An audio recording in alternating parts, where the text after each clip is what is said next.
fishball. Nilagay ko sa manok. Hello guys, kain tayo for today's video guys. Magdi-dinner kami. Masarap nga yung miswa. Gusto ko rin magluto At ito ang mga kasama ko. Oh. Yung may patola.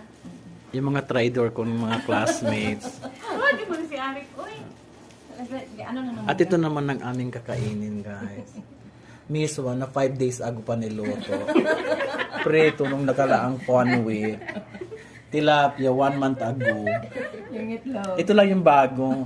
At saka ito, Itlog century egg na yan. parang Galing sa joke. hindi ko lang parang panis na yata ito. Anong ito. halo nung ano? Lahat. Ito naman ano ba ito? Boss lahat. Biryani. Yan lang, wey! Sausawan. Amoy nga, amoy lahat. O diba, wala na, yung iba kasi wala nang kahihiyan talaga. Nauna pa talaga siya sa nag-imbita. Hindi pa nagsimula kami. Nagsimula na yung dalawa. Ay! Diyos ko, wala na talaga.